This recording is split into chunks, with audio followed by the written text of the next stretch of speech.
What is up, YouTube, and welcome to another video of Packy Kicks. This is Steve here, and today for you guys I'm going over the month of May's sneaker releases that I think are really notable, that I think I should point out towards you guys, whether it's like a hyped release or just a GR that I personally like a lot, that I think is noteworthy releases of the month of May. It is a nice month of releases, nothing too crazy really, not like the month of February where it's like a lot of hype releases because of All-Star Weekend coming out, but still though, May does have a lot of good Jordans coming out, a lot of Yeezys coming out, and some Nike shoes as well.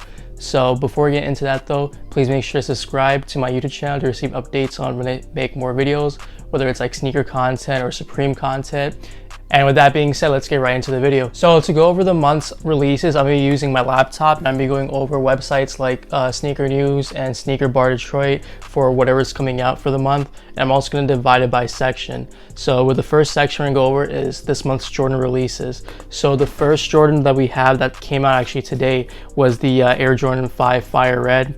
Nothing I can really say about the sneaker besides it's a really classic model, a classic colorway. Released in 1990. It came out today, and it actually sold out really well, which I expected because it's just an OG colorway with a Nike Air, and that's what came out on the 2nd. The next notable Jordan release is going to be next Saturday's release on the 9th, which is going to be the Air Jordan Retro 1 Royal Toes. These did have exclusive access shock drop like a few days ago. I didn't receive exclusive access for those, but I will try to get these next week. They are pretty clean in my opinion. I do wish the shoe looked more like the mock-up photos of it, but I do expect these to sell out. They should have good potential resale for any size that are under size 10. Those tend to do the most when it comes to resale value. But it is a really clean Jordan because you don't really see too many black and blue Jordan 1s out there.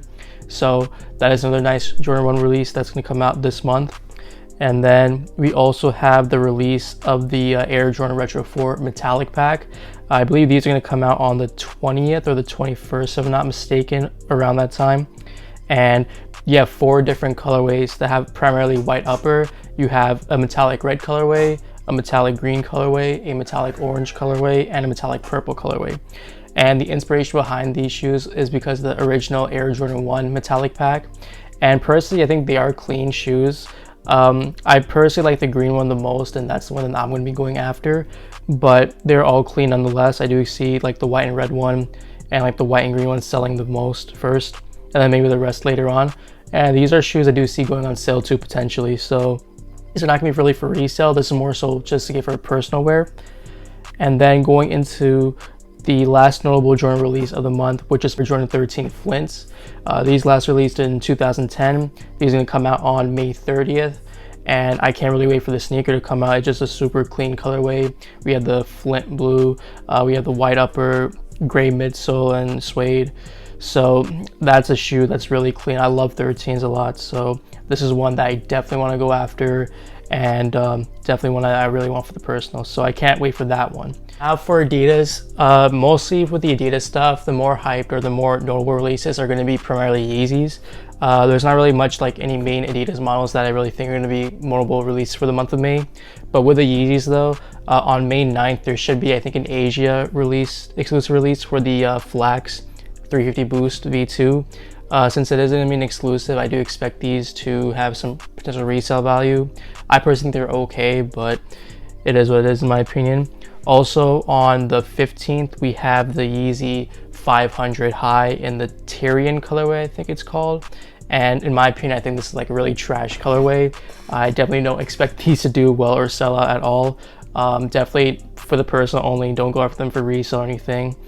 And going on to the next release, we have the Yeezy Boost 700 MNVN, or minivan, like to say, in the all black colorway.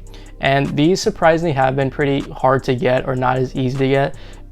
They have made these kind of limited, and then only in-store releases are like specific regions like New York City, for example, or LA, and even like Paris. So I do expect those to have some resale value, and only for the retail of $220.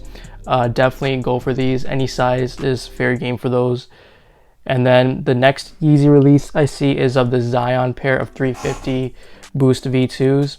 And in my opinion, they're okay, you know. 350s are 350, so people are going to buy them no matter what colorway. Adidas puts out of the 350 Boost V2. I definitely do expect these to sell out. A lot of the smaller sizes like 4.5, 5, 5.5 do really well, even bigger size as well. So I personally won't go after that pair, but I do think it's a clean option nonetheless. Also, we have the Adidas Yeezy basketball in the Quantum colorway. Definitely expect these to resell. Personally, that's my most favorite Adidas that's going to come out this month, and I definitely think it's going to do numbers, and that's what I'm looking forward to. So that's the other Yeezy that's going to come out. For the Nike release of the month of May, starting it off, we have the Nike Air Max 95 De Lo Mio, and this will follow up to a previous De Lo Mio release sneaker of the Air Force One.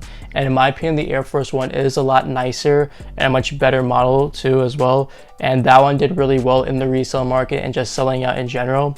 So I don't know how limited the Air Max 95 is going to be, but if it is as limited as the Air Force Ones, I do expect those to sell out as well and have potential resale for it.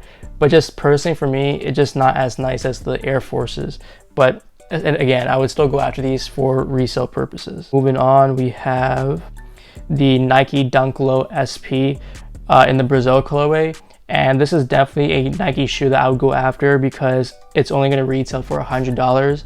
And this year for Nike has been like the year of the Nike Dunk because they've been putting out many different colorways like the Syracuse and Kentucky pair, and they've just been selling out and have good resale as well because the margins are just so high.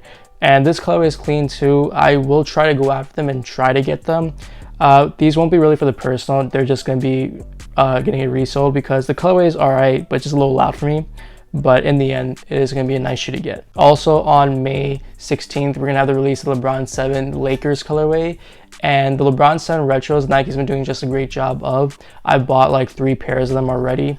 And this one I definitely plan on getting because the shoe is just super clean, the Lakers colorway. We have one shoe that's going to be primarily yellow and one shoe that's going to be primarily purple.